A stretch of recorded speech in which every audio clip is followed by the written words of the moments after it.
देखिए जो है आज हम 10 क्लास हिंदी मीडियम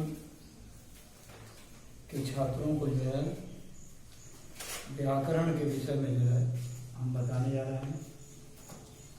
सबसे पहले व्याकरण क्या है इसको जान लें, क्योंकि व्याकरण एक साहित्यिक विधा है। अगर कोई पूछे कि व्याकरण क्या है तो उत्तर होगा व्याकरण एक साहित्यिक विधा है जो अपने नियमों से साहित्य को परिमार्जित करता है। परिमार्जित का अर्थ होता है शुद्ध करना। तो जब आप इतना समझ गए कि परिमार्जन करने का काम, उसे विशुद्ध करने का काम व्याकरण करता है, तो अब व्याकरण की जो प्रकृति प्रत्यय है, जिसे संस्कृत में प्रकृति प्रत्यय निर्देश करने के लिए आता है 1 नंबर का, तो अब देखिए हम इसको व्याकरणम करेंगे कि नहीं करेंगे? व्याकरण होगा, संस्कृत में व्याकरणम करेंगे इसको। तो अब इसको जो है हम अलग अलग जो ही करेंगे, तो अब इसमें प्रकृति जो है इसका प्रत्यय निर्देश करना है। तो प्रकृति प्रत्यय निर्देश करने में ये चीज होता है बाबू, एक चीज आप जाने कि किसी भी जो शब्द है उस शब्द का निर्माण किन किन मूल तत्वों से हुआ है और उसको अलग अलग बताने की जो क्रिया है वही क्या है? प्रकृति प्रत्यय। एक बार सुनिए, किसी भी शब्द का निर्माण, अब शब्द का निर्माण प्रकरण मैंने पहले बताया था आप लोगों को पूर्व में, लेकिन यहां फिर उसका थोड़ा सा इंडिकेट कर देते हैं कि व्याकरण जो है, अब इसका हालांकि जनक जो है हम महर्षि पाणिनि को मानते हैं। महर्षि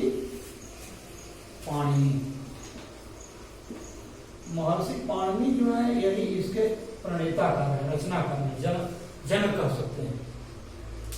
तो अब मैंने कहा कि प्रकृति प्रत्यय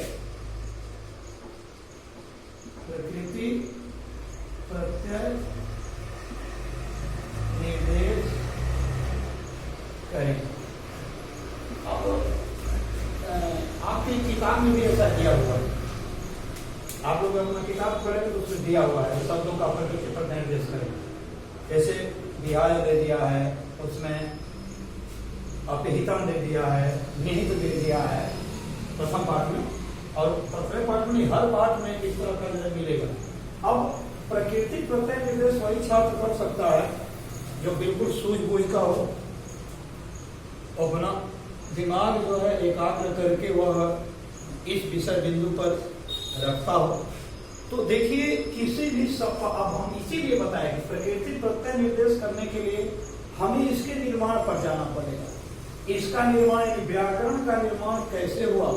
तो देखिए इसमें शब्दों का निर्माण उपसर्ग से होता है, शब्दों का निर्माण प्रत्यय से होता है, उपसर्ग से होता है, प्रत्यय से होता है, शब्द का निर्माण संधि से होता है, शब्द का निर्माण समास से होता है, और शब्द का निर्माण कारक से होता है। हालांकि पूर्व में मैंने बताया था, लेकिन मैंने इंडिकेट किया। इंडिकेट मतलब एक इशारा मैंने दिया, आप खुद समझ जाएंगे क्योंकि 10 क्लास के छात्र हैं कि सर कहना क्या चाह रहे हैं।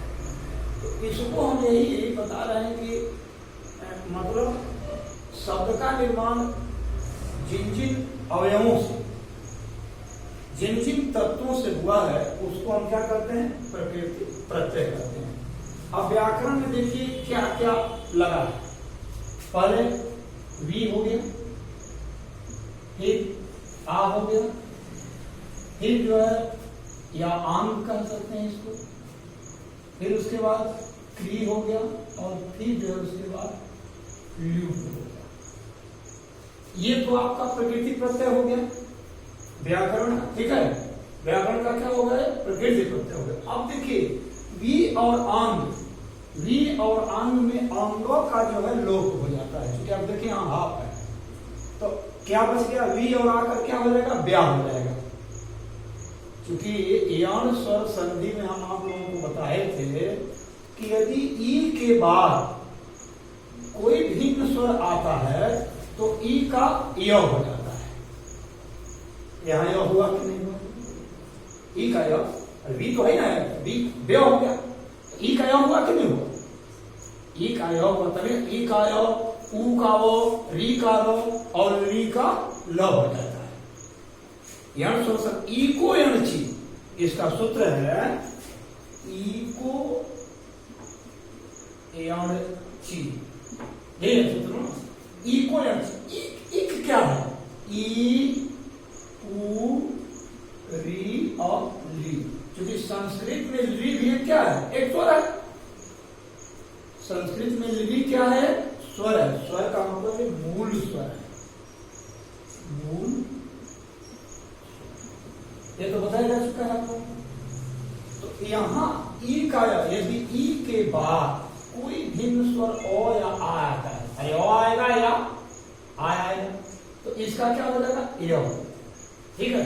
अगर आ होगा तो या हो जाएगा, जैसे यहाँ ब्या हुआ नहीं हुआ है, तो यहाँ क्या हो जाएगा, यहाँ ब्या हो जाएगा। अब जैसे एक उदाहरण मैं दे देता हूं ताकि आप लोगों को पूर्ण रूप से सुस्पष्ट हो जाए। जैसे इत्यादि ले लीजिए, क्योंकि आप लोगों को ये समझने के लिए मैं ये बता रहा हूं, ध्यान नहीं, इसलिए हमारा ध्यान तो नहीं है, लेकिन अगर इसको नहीं बताएंगे तो फिर आपको इस समझ में नहीं आएगा, इसलिए इसको बता रहे हैं। अब देखिए इसका संधि विच्छेद करें हम, इति प्लस आ, ठीक है, इति प्लस आदि इत्यादि हो गया। अब इसमें ती में ई है कि नहीं है, और इसमें जो है आ है कि नहीं है, ये दोनों मिलकर या हो गया है कि नहीं हो गया, यहाँ देखिए ये हुआ है कि नहीं। तो ये नियम जब इस पर लागू होता है तो ये नियम तो इस पर भी लागू होगा कि नहीं होगा, लागू होगा। क्लियर हो गया आप लोगों को। तो अब यहाँ वी और आम ये क्या हो गए, उपसर्ग हो गए।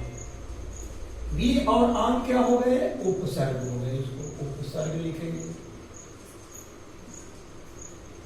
उपसर्ग हो गया कि नहीं हो गया। अब क्री क्या है, तो मूल धातु है। क्री का अर्थ क्या होता है, करना। यहां भी व्याकरण करने के लिए मैंने अभी बताया कि वह एक जो है परिमार्जन करने का शुद्ध रूप है, जो साहित्य की विधा को क्या करता है, बिल्कुल विशुद्ध करता है। तो करता है ना, तो करता है मतलब क्री हो गया, क्री हो गया, क्री माने क्या हो गया, करना हो गया। और ल्यूट जो है यह अम होता है, अम प्रत्यय। ल्यूट का क्या होता है, अम प्रत्यय होता है। अब आप इसी से, यानी जो अंडर रूट हमने दिया संस्कृत में, जैसे मैथ की तरह, गणित की तरह आप अंडर रूट करते हो, उसकी तरह आप समझ लें इसको कि वी और आम यानी मूल धातु के पूर्व या मूल शब्द के पूर्व या मूल क्रिया के पूर्व यदि कोई चीज, कोई शब्दांश लगता है तो वह क्या कहलाता है, उपसर्ग कहलाता है। सीधी सी बात है, क्या कहलाता है, उपसर्ग कहलाता है। और मूल क्रिया के बाद जो शब्दांश लगता है वो क्या कहलाता है, प्रत्यय कहलाता है। तो यहां क्री को हम क्या कहेंगे, मूल धातु कहेंगे। क्योंकि क्रिया के मूल रूप को क्या कहते हैं, धातु कहते हैं। हम लोग जानते हैं ना, क्रिया के मूल रूप को क्या कहते हैं, धातु कहते हैं। यहां हम बता दें आप लोगों को, क्रिया के मूल रूप को धातु कहते हैं। क्योंकि संस्कृत में धातु से ही तो क्रियाओं का स्वरूप न बना है। अरे हिंदी में ना आपको क्रिया आएंगी, लेकिन संस्कृत में क्या आएंगी, धातु। अब संस्कृत में कोई कहे कि शब्द है, तो मैं तो समझूंगा कि उसके जैसा मूर्ख कोई नहीं है। क्योंकि संस्कृत में शब्द नहीं होते, संस्कृत में केवल और केवल पद होते हैं। केवल और केवल क्या होते हैं? पद होते हैं। तो जब केवल और केवल पद होते हैं तो फिर हम शब्द की कल्पना कहां से कर लेंगे? और यदि वो शब्द होगा तो पद है नहीं, वो संस्कृत है नहीं। जैसे राम को ले लीजिए, राम चूंकि शब्द है, पद नहीं है, लेकिन जो ही वह राम हो जाता है वह पद बन जाता है। क्योंकि राम में जो है आप सुख विभक्ति लगाते हैं। कौन विभक्ति लगाते हैं? शुद्ध विभक्ति लगाते हैं, वो क्या बन जाता है? राम बन जाता है।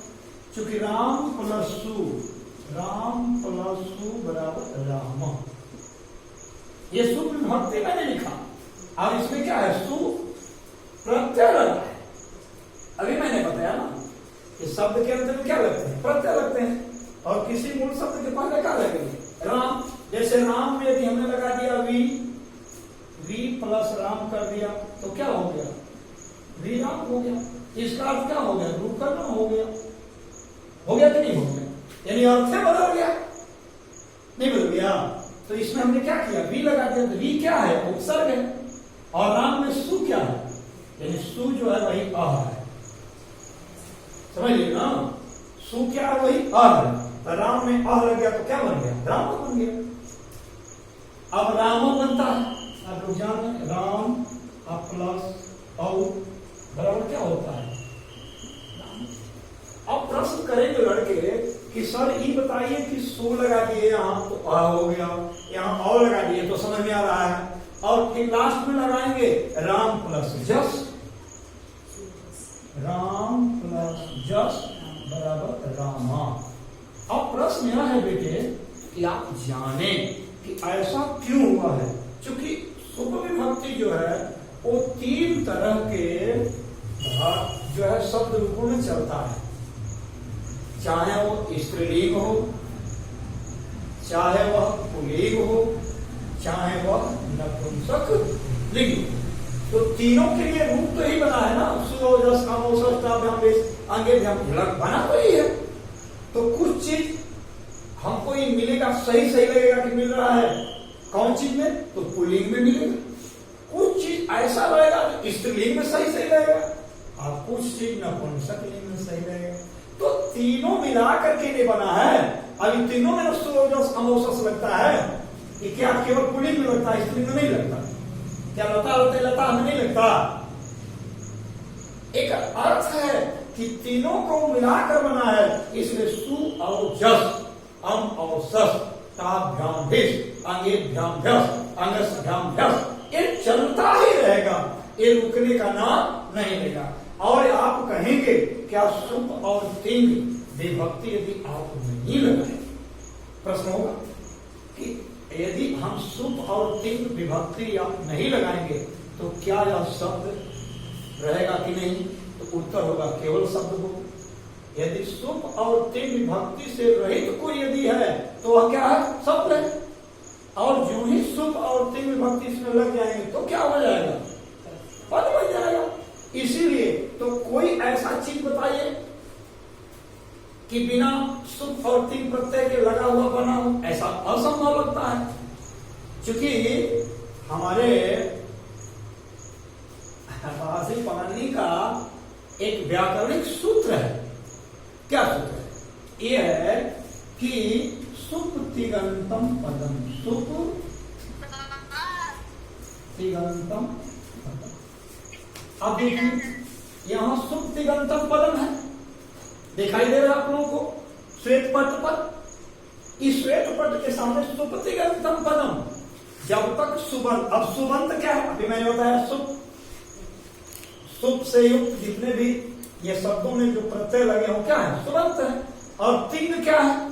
जैसे पठती, गच्छति, भ्रमति, यानी पठती पढ़ता, यानी क्रियाएं जितनी हैं उनके लास्ट में क्या लगेंगे? प्रत्यय लगेंगे। और उन्हीं प्रत्यय को हम क्या कहते हैं? तिंग कहते हैं। कहां अंतर दिया आपको? अब कहां नहीं समझ आ रहा बताइए भाई, आप लोगों को इसमें क्या समझ नहीं आया? अब देखिए केवल व्याकरण को बताने के लिए हमको कितना चीज का जो है बताना पड़ा आप लोगों को।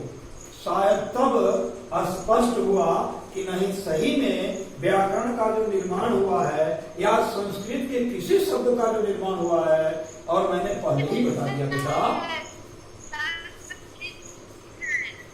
हाँ, क्या किसी को कुछ सुनाई नहीं दे रहा है? हाँ करो करो भाई, थोड़ा सा। जब मैं आप लोगों को जो कुछ भी बता रहा हूं तो ये आप लोगों के लिए मैं बता रहा हूं। आप लोग अच्छे तरीके से दिखाई नहीं देगा या हमारी बात आप लोगों को आवाज नहीं जाएगी तो फिर हम मेहनत क्यों कर रहे हैं? इसलिए आप देखिए, मैं यह बताया कि किसी भी जो कोई भी जो संस्कृत का शब्द है वो शब्द नहीं होता, वो क्या होता है? पद होता है। और पद क्यों होता है? तो इसके लिए मैंने बताया सुप्तिगंतम पदम, यानी सुबंत और तिगंत को क्या कहते हैं? पद कहते हैं। अब ये चीज तो हिंदी पर भी लागू हो सकता है। जैसा कि आप जानते हैं कि वाक्य में प्रयुक्त शब्दों को क्या कहते हैं? हम पद कहते हैं। मैंने बताया है कि नहीं बताया कि वाक्यगत प्रयुक्त शब्दों को हम क्या कहेंगे? पद कहेंगे। तो अब बस वही चीज यहाँ है, लेकिन यहाँ ये है कि यदि स्वतंत्र शब्द भी यदि सुप और तिग प्रत्यय से युक्त हैं तो संस्कृत में क्या कहलाएंगे? पद कहलाएंगे। यानी संस्कृत में शब्द होते ही नहीं, संस्कृत में केवल और केवल क्या होते हैं? केवल पद होते हैं। तो आप देखिए, मैं व्याकरण के विषय में बता रहा था कि व्याकरणम का जो निर्माण है वो किस तरह से हुआ है, और मैंने ये भी बताया कि पदों का निर्माण या शब्दों का निर्माण, हिंदी में आप शब्द कह लेते हो, संस्कृत में हम लोग पद कह लेते हैं। जैसे व्याकरणम एक शब्द नहीं है, एक पद है, लेकिन व्याकरण क्या है? एक शब्द है। अब दोनों में यही अंतर है, समझ लीजिए। जो ही हमने इसका संस्कृत बनाया तो ये क्या हो गया? पद हो गया। तो व्याकरणम यानी मैंने बताया था आप लोगों को कि किसी भी शब्द का निर्माण उपसर्ग से होता है। जैसे देखिए, राम ने, मैंने विराम बना लिया, नहीं बना दिया, मैंने राम ने क्या बना दिया? वी लगा दिया, केवल विराम हो गया, रुकना हो गया, यानी ठहरना हो गया, रुकना हो गया, नहीं अस्थायी रुकना हो गया। तो यहाँ जो है एक नए शब्द का निर्माण हो जाता है। कब? जब हम इसमें उपसर्ग से हम शब्द का निर्माण कर लेते हैं, हम प्रत्यय से शब्द का निर्माण कर लेते हैं। मैंने बताया संधि से भी हम शब्द का निर्माण कर लेते हैं। जैसे विद्या प्लस आलय क्या हो गया? विद्यालय। फिर देव प्लस आलय एक नया शब्द बन गया, देवालय।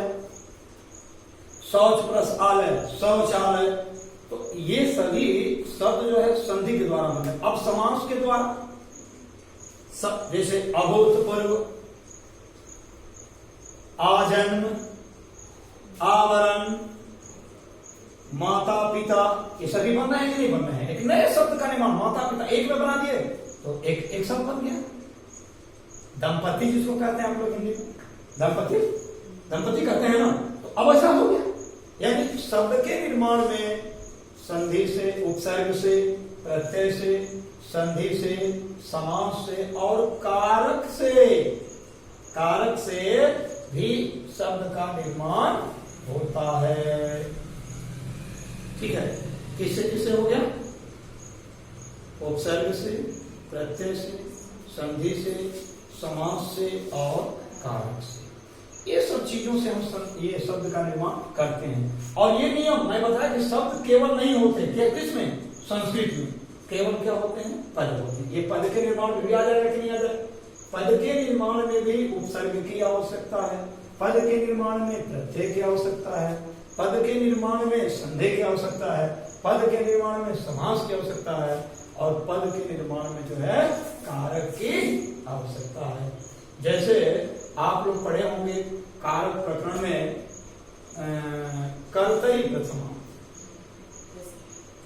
सूत्र कुछ बताया गया है आप लोगों को 9th क्लास में।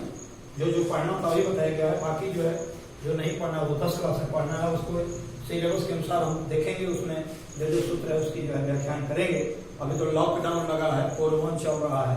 अब हम करें का लॉकडाउन जो है हम लोगों के लिए चकडाउन भी बना दिया है। तो ये बातें आपको भी परेशानी है, हमें भी परेशानी है, क्योंकि हमारे भी बच्चे कहीं पढ़ रहे हैं, उनको भी परेशानी है, सबको परेशानी है भाई। तो इसमें हम लोग एक नई विधि से हम लोग सोच रहे हैं कि आप लोगों की कोई परेशानी उतनी ना हो, कोई दिक्कत ना हो, इसलिए ऐसा किया जा रहा है। तो अब देखिए यहाँ जो है हम बता रहे थे कि क्रिया के मूल रूप को क्या कहते हैं, हम धातु कहते हैं। अब हिंदी में क्या है, हिंदी में हम केवल ना को हटा दें।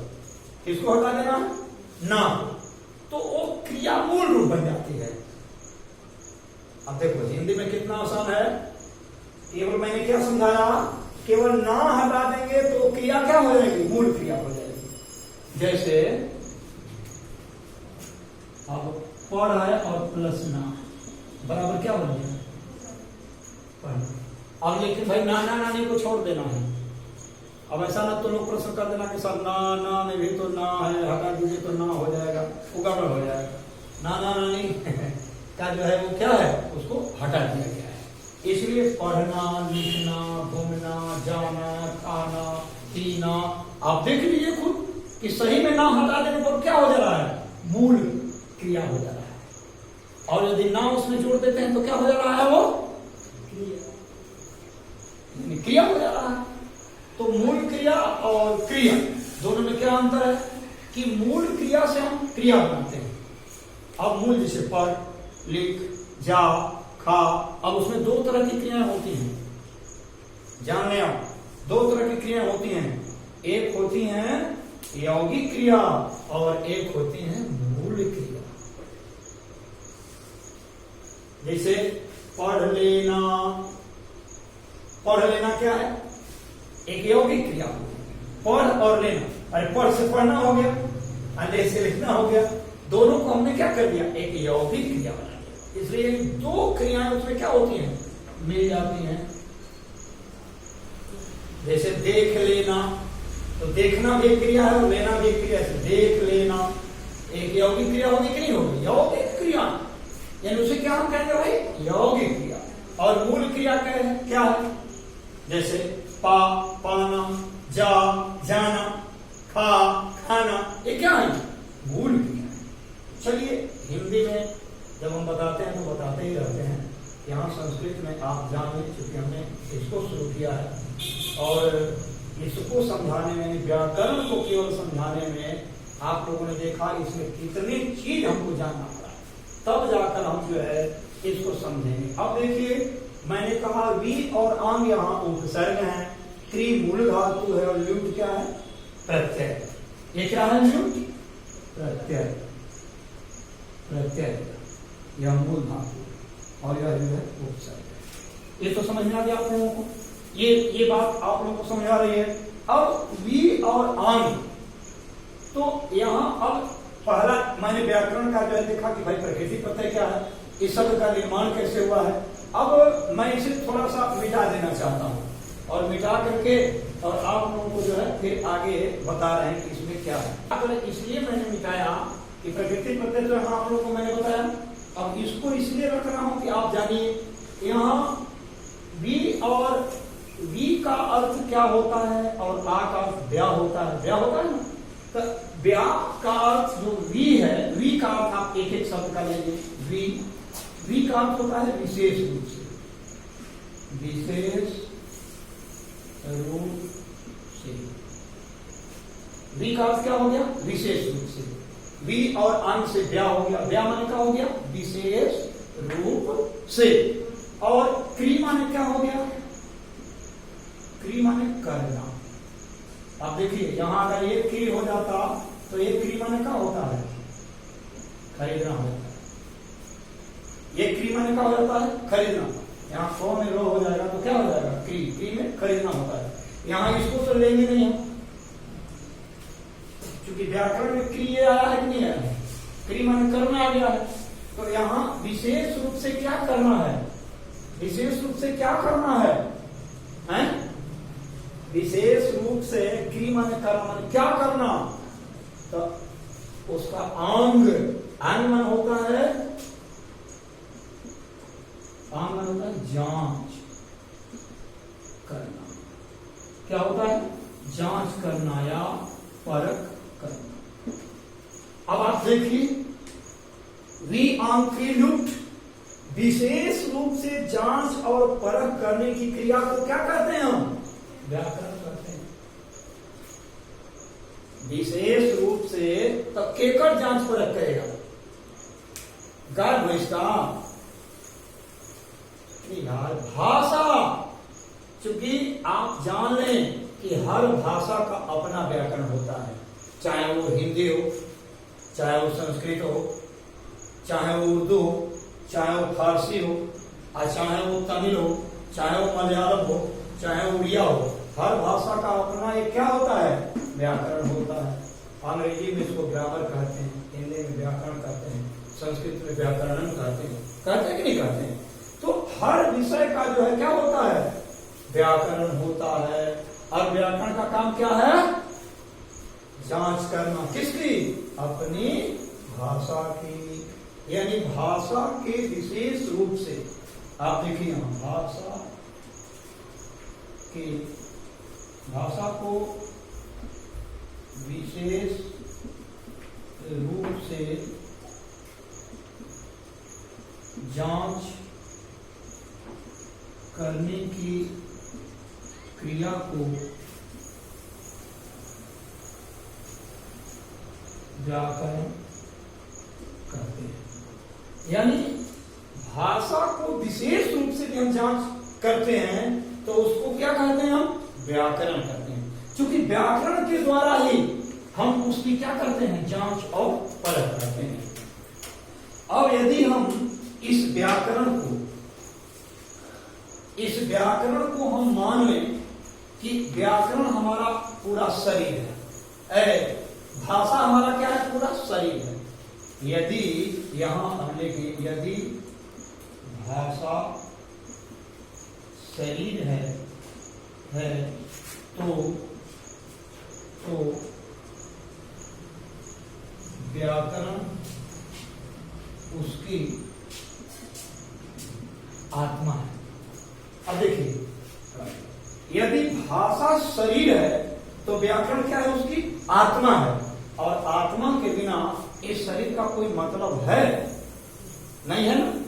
इसका अर्थ है कि भाषा तब तक भाषा नहीं है जब तक यह व्याकरण के जो व्याकरण रूपी आत्मा जिसके पास नहीं हो, यानी जो व्याकरण से सुसज्जित नहीं हो या व्याकरण के नियमों से जो बंधा हुआ नहीं हो, वह भाषा नहीं है। कैसे? जैसे कोई मरा हुआ व्यक्ति, आत्मा विहीन व्यक्ति के शरीर को क्या आप शरीर मानेंगे? आत्मा यदि निकल जाए तो इस शरीर को क्या आप मानव के रूप में मानेंगे? उसे मृतक मानकर, उसका मुखाग्नि देकर, उसका दाह संस्कार करके उसको पंच तत्व में क्या करेंगे? विलीन कर देंगे। यानी वो समाप्त हो जाएगी, उस व्यक्ति की ये लीला क्या हो जाएगी? समाप्त हो जाएगी। उसी तरह से यदि भाषा जो है, यदि भाषा को व्याकरण से हटा दिया जाए तो भाषा बिल्कुल क्या हो जाएगी? मृत प्राय हो जाएगी। उस भाषा को न सम्मान मिलेगा, न कोई आदर देगा, और न उस भाषा को कोई पढ़ेगा ही। इसलिए भाषा तभी जीवित है जब तक उसके साथ वो व्याकरण के नियम उसके ऊपर लागू होते हैं। यानी व्याकरण रूपी आत्मा यदि उसके हृदय में विराजमान है भाषा रूपी शरीर में, तो वह भाषा क्या है?